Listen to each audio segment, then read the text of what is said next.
à l'épisode 4 déjà. On est le 30 mai aujourd'hui. J'espère que vous allez bien. Je voulais vous remercier pour vos abonnements à ma chaîne YouTube et puis aussi tous vos beaux commentaires. Et j'ai fait des événements dernièrement, puis il n'y a rien qui me fait le plus plaisir quand quelqu'un me dit «Ah, l'autre fois, tu as parlé de ça dans ton podcast».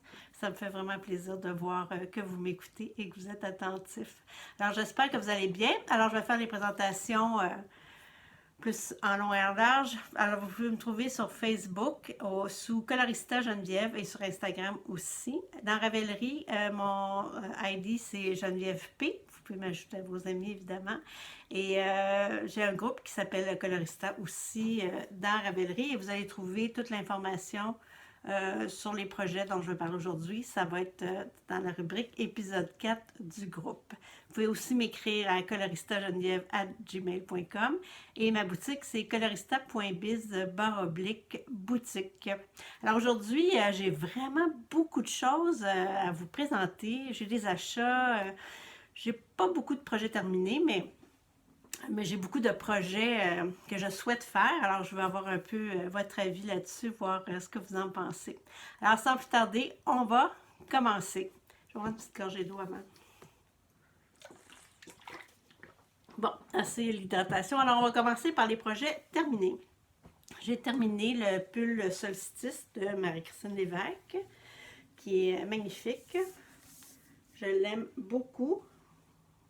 Très beau, la brioche. C'est très joli, il fait super bien. La manche est un peu bouffante, c'est vraiment ravissant. J'ai pris la couleur jade avec un One of a Kind qui ressemble à la couleur amour d'été un peu. C'est un beau projet, je devrais le sortir, je crois, avant la fin de l'été ou à l'automne. Fait que rester à l'affût des projets de Marie-Christine. Ça devrait venir bientôt. C'est un beau chandail, il est très chaud à cause la brioche en haut, c'est vraiment un chandail qu'on peut porter. Là, il ne fait pas très beau ni très chaud de ces temps-ci. Je le porte souvent pour aller marcher, puis c'est parfait. Et j'ai aussi terminé. Ça, c'était un test que j'ai fait pour Vincent Deslandes. Alors, c'est les Boba Atlantis Twin Socks, ou les jumeaux d'Atlantis. Ça, j'ai pris la couleur Major Tom avec un mini écheveau couleur noyer. Là, les mini écheveaux, j'ai pas eu le temps de les photographier. Je vais faire ça dans les jours qui viennent et je vais mettre ça dans la boutique en ligne. Alors maintenant, vous allez pouvoir acheter des mini écheveaux pour vous faire des jolis bas. Vous allez pouvoir ajouter talons pointe ou encore, il y en a beaucoup qui en achètent pour faire des vêtements pour quand ils font des petits toutous ou des trucs comme ça où on veut juste rajouter un peu de jacquard dans un chandail pour enfants, c'est parfait. Tous mes mini écheveaux ont un minimum de 20 grammes. C'est moi qui les fais moi-même, c'est qu'ils ont pas mal toutes entre 22 et 25 grammes. C'est un bon 70 à 80 mètres de laine. Comme pour ça, j'ai pris 13 grammes. C'est quand même, j'ai fait des grands bas pour mon conjoint. Très beau patron, je le recommande. On le fait à l'envers. On tricote à l'envers. Comme ça, on fait on le fait en jersey. Il n'y a presque pas de point envers, puis on le tourne à la fin. Très agréable. Petit talon mosaïque. Au patron original, bien écrit. Je vous le recommande fortement. Alors ça, c'est pour mes projets finis. Mais j'en ai pas beaucoup parce que je fais des tests de ces temps-ci, donc je suis bien concentrée sur ce que je fais. D'ailleurs, comme mon encours, c'est le Splenus Shawl d'Andréane Pérusse qui devrait sortir, je pense, à la fin juin. Je vais vous le montrer de bien. Alors, c'est un châle en différentes sections. Il y a beaucoup de mosaïques. C'est une section de mosaïque ici. Ça ici, c'est une maille glissée. Ici, on a une section de mosaïque à deux couleurs. Ça, c'est de la dentelle. Mais ensuite, ça continue chez une mosaïque comme des rayures en mosaïque. Je crois la prochaine section, il y a 8 sections en tout. Alors, c'est très agréable à faire. On n'a pas le temps de s'ennuyer. On change toujours. Fait que ça, je vais faire des... Quand le patron va sortir, je vais probablement faire des kits.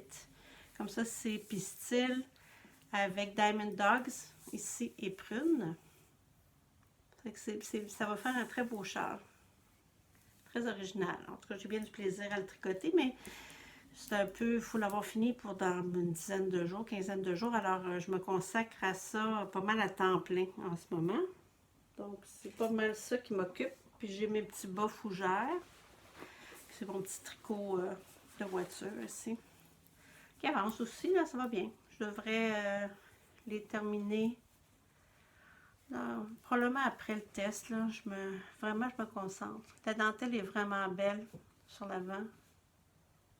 Tous les patrons de Marie-Christine, vous savez comment j'aime les patrons de Marie-Christine. Bon, c'est pas un secret pour personne, mais c'est toujours agréable à faire, c'est bien écrit. C'est vraiment toujours super bien. Alors, maintenant, les achats. Ben oui, j'ai des achats bien laineux. Ben, en fait, c'est plus des échanges que j'ai fait quand le 4 mai, je suis allée à Donnacona. Il y avait une activité, Isabelle Saint-Germain des laines Chamaille fait un café tricot là-bas. Ils sont un groupe, puis ils ont décidé de fêter ça en faisant comme un marché des teinturières. Alors, je suis allée à Donnacona pour la journée. C'était vraiment agréable. C'était un bel endroit de vieille église. C'était très charmant. On a eu beaucoup de plaisir à faire ça. Il y a beaucoup de gens qui sont venus. Ça a été vraiment le fun de montrer mes produits et tout ça dans la région. Alors, j'ai fait quelques échanges. C'est vrai que j'ai eu cette base Mistigris rayée, qui est une laine qui fait des rayures. Teinte par Isabelle Saint-Germain elle-même, des laines Chamaille. C'est très joli. C'est comme un vieux rose, beige un peu avec du kaki. Ça va être super beau. Je vais faire une petite pointe d'une autre couleur. Là. Ça va être très beau. J'ai hâte de l'essayer. Et j'ai une petite laine Bisox de biscotte. C'est la couleur. Ici, on peut dire autorayante dans ce cas-ci. C'est la Hudson Memories. Donc, c'est les couleurs de la baie du Ston, là, vert, bleu, rouge, jaune. Ça va être cute, c'est un petit bas. Ça, je vais faire des petits bas vanille avec ça. Ça va être le fun. À part ça, qu'est-ce que je me suis acheté d'autre? Je me suis acheté un petit sac de brin d'amour. Un tout petit sac. C'est parfait pour que je transporte mes sacs avec des petits lamas dessus. Je les trouvais trop mignons. Et je me suis acheté comme une tonne de marqueurs de Arte Brunel. Arte, c'est elle qui fait les petits marqueurs que j'en vente sur la boutique, là, à l'effigie de Colorista. Alors, des fois, j'aime bien étoffer ma commande. Puis me commander, ça, c'est des licornes. Elles sont trop mignonnes. C'est comme une collection de licornes. Elles sont tellement belles que je commence à m'en servir, hein, sérieusement. Et aussi, je suis allée j'ai participé à l'événement de Julie Asselin à Compton, qui était le 25 mai, samedi dernier. Ça a été vraiment extraordinaire. J'ai eu beaucoup, beaucoup de plaisir à faire ça. C'était vraiment le fun. Il y a eu du monde, mais c'était vraiment super le fun. Puis j'ai acheté ce sac-là ici, qui était vendu par Julie, avec l'affiche de l'événement. Puis j'ai aussi acheté une pins qui est sur un autre sac de Tool & Print. Mais c'est vraiment, je voulais faire le tour de tout le monde puis aller m'acheter plein de trucs que je voyais passer, mais finalement, il était 4 heures. Hein, puis c'était terminé. Alors, j'ai pas vraiment eu le temps de me promener. Puis je vais avec mon conjoint, puis chaque fois que je m'éloigne du kiosque, il lève la main pour que je revienne l'aider parce que quelqu'un lui pose une question. Alors, je peux pas vraiment trop me promener quand je fais les événements avec Serge parce qu'il ne connaît rien à la laine. Alors il est toujours pris au dépourvu un peu. Quand je pars, je sens une petite panique de sa part. Alors, j'ai pas vraiment magasiné pour cette raison. T'sais. Mais bon. Alors, mon Dieu, je suis trop rapide, de 9 minutes. Je pensais que je serais rendue beaucoup plus loin. Alors, je vais vous parler des projets que j'ai le goût de faire. Ça risque d'être un peu plus long. Parce que là, j'ai une envie de chandail incroyable. J'ai envie de me tricoter des chandails, mais là, j'essaie d'être monoprojet pour terminer le Charles Plenius, me consacrer à ça, puis le terminer dans les délais que la designer nous demande. Et j'ai pris un peu de retard avec tous les événements que j'ai eus, tout ça. Alors là, j'ai vraiment une crise de chandail. Je veux avoir juste des chandails en laine. C'est vraiment ça. Alors, je veux faire le Spectre. En fait, ce que je vais vous demander de m'aider, c'est par lequel je commence. C'est ça mon gros parce que j'arrête pas de faire des échantillons puis les mettre de côté. Alors le Spectre, je vais le faire à 5 couleurs. Dans ces couleurs-là ici, je pense que ça va être magnifique. C'est des one of a kind. Mais peut-être je serais capable de refaire ça. Ça ressemble un peu à Modern Romance, sauf que je l'ai faite en Basic Sock dans ce cas-ci. Alors, puis il y a la couleur nude ici, comme première couleur en haut. Alors ça, j'ai vraiment le goût de le faire. Ça fait longtemps qu'il est dans ma liste. Ben, depuis qu'il est sorti, en fait, même avant qu'il était sorti, il était déjà dans ma liste parce que je le trouve magnifique. Mais j'ai un petit problème d'échantillon. Pour arriver à son échantillon, il faudrait que je monte à des 4. Je trouve ça un peu gros, puis c'est pas vraiment beau dans ma laine. Puis je suis comme en 2 grandeurs. J'ai peur que si je fais la grande grandeur, que ce soit vraiment trop grand. Alors, je vais peut-être réduire mon aiguille, mais prendre une taille plus grande. Voir ce que ça va donner, en tout cas. Parce que c'est ça, je veux le commencer, mais je regarde mon échantillon et je me dis, je suis pas trop sûre de mes calculs. C'est que ça, il faut vraiment que je travaille ça. Alors, mon deuxième choix, j'en ai plein, c'est le Navelli de Caitlin Hunter, qui est un petit chandail à manches courtes. J'aime beaucoup les chandails en laine à manches courtes. C'est comme ma grande découverte de l'année. J'adore ça. Puis le jacquard, c'est vraiment très beau, le motif. Ça, je le ferai dans ces 2 couleurs-là avec la couleur encre noire. C'est parce que je suis en rupture de stock d'encre noire. J'en ai teint ce matin, mais c'est encore tout trempé. C'est pas très agréable à vous montrer. Alors, ce serait ça avec la couleur encre noire. Les deux, le jacquard serait fait en champignon et encre noire et le corps du chandail serait fait dans la couleur Heroes. Je pense que ça serait très joli. Mais j'hésite aussi parce qu'elle l'a fait plus comme dans un brun caramel. C'est que ça serait beau aussi avec le encre noire, champignon, puis noyer. En tout cas, j'hésite. Ça, j'ai une grande hésitation par rapport à ça. Et il y a aussi le beau Love Note de Tin Knits qui demande un fingering avec un mohair. Ça, je trouve ça très romantique. Peut-être que je le ferai un peu plus long pour moi, mais je trouve ça très joli. Vraiment, très très joli. Alors ça, je le ferai foncé. J'aimerais ça le faire la couleur Fame avec mon fameux mohair Starman que j'ai toujours pas mis dans la boutique. Ça s'en vient. J'attends mon... Ça se peut qu'il y ait un livreur qui arrive. J'attends un Foldio pour prendre des photos plus rapidement parce que là, mon setup photo, c'est trop exigeant. Côté temps, là, j'attends qu'il fasse beau. Puis ces temps-ci, il fait jamais beau. Alors, ça serait beau, je pense. Ça serait plus chic. Un peu. Ben, qui n'est pas chic, là, mais ça ferait plus un pull plus habillé, disons, si je le fais dans ces couleurs foncées-là. Et il y a aussi un achat que je ne vous ai pas montré. C'est pas un achat parce que je suis abonnée. C'est le nouveau Pom-Pom qui sort ces jours-ci. Là, je mets peut-être un petit peu en avance. Bon, là-dedans, il y a 3 modèles que j'aime, dont celui sur la couverture, que je trouve vraiment joli pour le printemps, l'été, là, avec la petite mosaïque. C'est très beau. Et il y a celui-là. Ça, c'est un coup de cœur. D'ailleurs, Stéphanie, j'espère que je dis son nom, EARP, E-A-R-P, qui est venue me voir d'ailleurs en fin de semaine. Et vraiment, j'ai eu un coup de cœur complet là, pour ce chandail-là. Je trouve ça magnifique. Le détail de l'encolure, c'est vraiment beau. Alors ça, j'ai vraiment le goût de le faire aussi dans cette couleur-là, parce que je suis un peu suiveuse là, de patron. Là, en Heroes, ça serait vraiment beau. Je crois que mon cœur penche beaucoup vers cette couleur-là. Et il y a aussi je pense que ça s'appelle Rivo. C'est un patron d'un autre designer que j'aime beaucoup, qui est québécoise. Dans cette revue-là, il y a il y a 2 designers québécois. C'est vraiment le fun à voir. Alors ça, c'est de José Paquin, qui est très joli, plus géométrique. Encore, chandail à manches courtes. Vraiment joli. Je pense que c'est une technique d'interciel. Je n'ai pas examiné ça plus en profondeur, là, mais c'est très joli.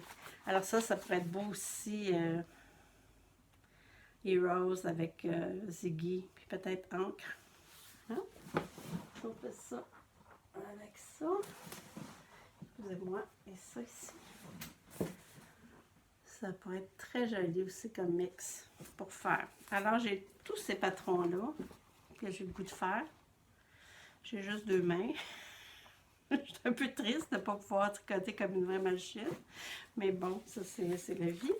Mais vous, par lequel vous commenceriez? Dites-moi donc, qu'est-ce que vous feriez en premier? Parce que je suis un peu... j'ai rien de commencé. J'ai un échantillon de fait. Vu que je prends toujours mes laines, j'ai pas mal des échantillons de fait. J'ai juste à mesurer ceux que j'ai déjà fait. Mais comme là, il faut que j'en fasse un. Puis si je fais le mohair avec la collection BFL, on va voir quelle grosseur ça donne. Mais c'est ça. C'est que je suis un peu dans mes balbutiements de décider qu'est-ce que je vais faire. Puis le Spectre, c'est parce que je veux le faire. Il me trotte dans la tête. Mais je me dis peut-être que je suis mieux de me faire un chandail à manches courtes pour commencer. Puis faire un chandail plus à manches longues à la fin de l'été pour l'automne. Mais bon, alors si vous ne m'aidez pas, je vais tout mettre ça dans... Puis je vais piger au sort. Ça va aller sûrement plus vite. Ben, à part ça, ben, je pense que c'est pas mal tout. Mon Dieu, je parle trop vite. Après, je suis certaine que je vais faire le montage, puis je vais me dire « Ah, j'ai oublié de leur dire ça, puis j'ai oublié de leur dire ça. » Mais en tout cas, si vous voulez plus de renseignements sur des affaires, vous pouvez m'écrire. Hein? Et puis si vous voulez vous abonner à ma chaîne, ça me fait vraiment super plaisir quand je vois mon nombre d'abonnés augmenter. Je me dis, ben, c'est bien, ça veut dire que vous m'écoutez un peu. Puis j'espère que ça vous intéresse. Il y a des choses dont vous aimeriez que je vous parle. Ah, il y a quelque chose que je voulais vous parler. C'est ça que j'oubliais. Et voilà. Je voulais vous expliquer quelque chose dans la teinture là-dessus. Ah, et voilà. C'est ce que j'avais oublié de mettre dans mon ordre du jour. Vous n'avez pas fini encore avec moi. Je voulais vous expliquer. Souvent, on parle du geste quand on teint. Puis des fois, en tout cas, moi, j'apprends, chaque fois que je teins, j'apprends quelque chose sur la teinture. Et on parle souvent du geste, puis c'est difficile à expliquer le geste. Parce que selon la manière dont je vais mettre mes échevaux, est-ce que je vais les mettre plus collés, plus séparés, est-ce qu'ils vont toucher plus le bord, ils vont être plus au centre. Il y a beaucoup de choses qui vont influer sur le résultat de la teinture. Puis le meilleur exemple que j'ai, c'est ces 2 échevaux-là ici. Attendez, je vais enlever l'étiquette.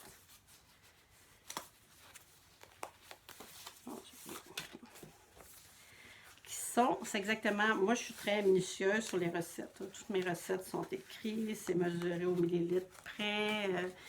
Je suis très... mes bains de teinture se ressemblent.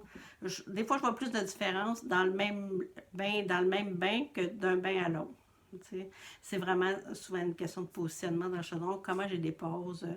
Il peut arriver plein de choses quand on teint. Puis, bon, je prends des notes, mais ça les notes les quantités, c'est bien écrit, mais j'ai pas une très belle écriture à cause de l'arthrite. Alors, souvent, c'est plus un gribouillis. Donc, des fois, je suis pas trop certaine de ce que j'ai écrit. Alors, puis je fais des gestes particuliers pour donner des effets particuliers. Ben, des fois, je veux faire une certaine technique, alors je vais faire un tel geste pour arriver à cette technique-là, à ce résultat-là. Donc, ici, on a 2 échevaux qui sont exactement la même recette. Mais pour lesquels j'ai pas fait le même geste du tout. Donc, ça a complètement donné un résultat différent. Lui, il est très, très, très marqué. On le voit, qu'il y a beaucoup plus de bleu. C'est beaucoup moins mélangé. Tandis que l'autre, la couleur est plus... c'est pas vraiment uniforme, là. Mais on voit que les changements de couleur sont beaucoup plus doux, intégrés un à l'autre. Ça se fond plus. Les couleurs sont plus, se fondent plus une à l'autre. Ici, c'est vraiment démarqué, là. On voit le bleu, l'orangé, le vert. C'est vraiment seulement, puis je m'en suis rendu compte parce que je voulais faire ça, en fait. Et en le teignant, je me suis dit, mon Dieu, je me suis trompée dans ma manière, dans la manière dont j'ai déposé. J'ai simplement déposé, dans comment j'ai fait pour déposer mes échevaux dans la teinture. Alors, c'est pour ça que dans la teinture artisanale, il y a autant souvent de différences parce que le geste, on n'est pas une machine, donc moi, je ne peux pas reproduire mon geste de façon identique tout le temps, tout le temps, tout le temps. Donc, ça se peut qu'il y ait des différences. Même des fois, j'en échappe un, ça arrive, surtout à la fin de la journée, on est un peu fatigué, ou je vais échapper un écheveau, ou il va rester pris avec l'autre. Il y a des trucs, c'est pour ça que ça va faire des différences souvent. Puis comment l'écheveau va tomber dans la teinture, la partie qui va tomber en premier, comment il va être trempé. Alors, ça fait des différences. Alors, c'est juste pour vous expliquer ça. Ça fait plusieurs fois que je veux vous expliquer ça. Quand même, cet écheveau-là, qui est quand même super beau, là. Je ne l'amène même pas dans mes expos pour le vendre parce que je veux le garder pour vous le montrer. Donc, c'est ça. Donc, c'est la même couleur clairière. Mais ça a donné des résultats complètement différents, même si j'ai suivi les mêmes étapes, la même recette, mais j'ai pas fait la même chose. Et voilà, alors c'était la petite capsule technique de teinture ici. Alors, c'est tout. Ben là, je pense que c'est vrai que c'est tout. Alors, on va se parler bientôt, je l'espère. Je devrais vous revenir peut-être, à moins qu'il se passe quelque chose d'extraordinaire en juin, mais peut-être plus après les vacances, là, avant tout le début de la grosse saison de la laine là, qui commence pas mal au mois d'août avec Twist et tous les festivals qui suivent après. En passant d'ailleurs à Twist, j'ai toujours pas réussi à avoir un kiosque, alors mes laines vont être au kiosque de la Bobineuse. Alors, puis moi, je vais être là aussi le samedi. Alors, pour l'instant, c'est tout ce que j'ai à annoncer. Et puis, mais probablement qu'après, je vais avoir d'autres choses à vous raconter quand je vais revenir après les vacances. Alors, je vous souhaite de la chaleur, du soleil, du temps pour tricoter. En camping, il n'y a rien de mieux, là, sur le bord du feu ou au chalet. Du temps pour tricoter, puis refaire le plein. Puis, on se reparle dans quelques semaines. Alors, je vous dis à bientôt. Prenez soin de vous autres. Bye bye!